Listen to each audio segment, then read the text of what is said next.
Hi hello friends, ಇವತ್ತು ನಾವು ಬೇಳೆ ಸಾಂಬಾರು ರೆಡಿ ಮಾಡ್ತಿದ್ದೀವಿ. ಮೊದಲದಾಗಿ ಬೇಳೆಯನ್ನು, ಆಮೇಲೆ ಎಲ್ಲ ತರಕಾರಿ ಹಾಕ್ತಿದ್ದೀವಿ. ಆಮೇಲೆ ಸ್ವಲ್ಪ ಪಾಲಕ ಸೊಪ್ಪು,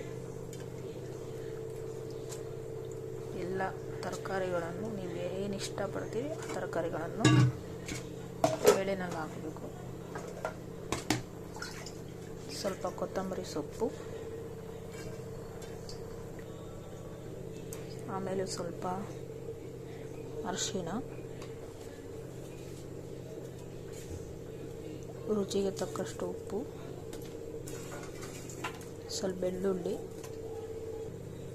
ಸ್ವಲ್ಪ ಖಾರದ ಪುಡಿ, ಆಮೇಲೆ ಒಂದು ಲೋಟದಷ್ಟು ನೀರು. ಇದನ್ನೆಲ್ಲ ಕಲಸಿ 3 ವಿಸಲ್ ಬರೋ ತನಕ ಕಾಯಿಸಬೇಕು. ನೋಡಿ ಫ್ರೆಂಡ್ಸ್, ನಮ್ಮ ಬೇಳೆ ಎಲ್ಲ ಬೆಂದಿದೆ, ತರಕಾರಿನೂ ಕೂಡ ಬೆಂದಿದೆ. ಆಮೇಲೆ ಗ್ಯಾಸ್ ಮೇಲೆ ನಾವು ಒಂದು ಪಾತ್ರೆಯನ್ನು ಇಟ್ಟಿದ್ದೇವೆ. ಸ್ವಲ್ಪ ಎಣ್ಣೆ,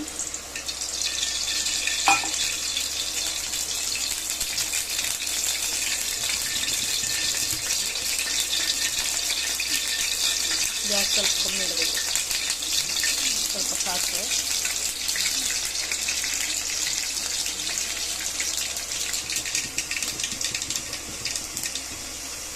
ಸ್ವಲ್ಪ ಸಾಂಬಾರು ಪುಡಿ, ಆಮೇಲೆ ಬೆಂದಿದೆಲ್ಲ ತರಕಾರಿ ಬೇಳೆ ಎಲ್ಲ ಕೂಡ ಮಿಕ್ಸ್ ಮಾಡಬೇಕು.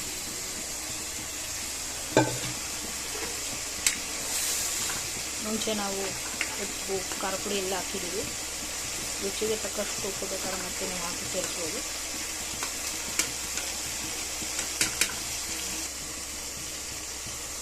ಸ್ವಲ್ಪ ಹುಣಸೆ ಹಣ್ಣಿನ ರಸ, ಹುಣಸೆ ಹಣ್ಣು ಹಿಂಡಿ ಸ್ವಲ್ಪ ರಸವನ್ನು ಹಾಕಬೇಕು, ಇಲ್ಲಾಂದರೆ ಸ್ಕಿಪ್ಪು ಮಾಡ್ಬೋದು.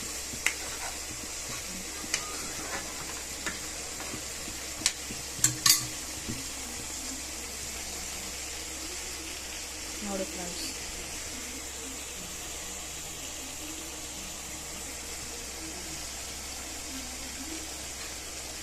ಬೇಳೆ ಸಾರು ರೆಡಿಯಾಗಿದೆ. ಭಾಳ ಚೆನ್ನಾಗಿರುತ್ತೆ, ನೀವು ಕೂಡ ಟ್ರೈ ಮಾಡ್ಬೋದು. ಈ ವಿಡಿಯೋ ಲೈಕ್ ಆದರೆ ನೀವು ಕೂಡ ನಿಮ್ಮ ಫ್ರೆಂಡ್ಸ್ ಹಾಗೂ ಫ್ಯಾಮಿಲಿಗೆ ಶೇರ್ ಮಾಡಿ. Thank you.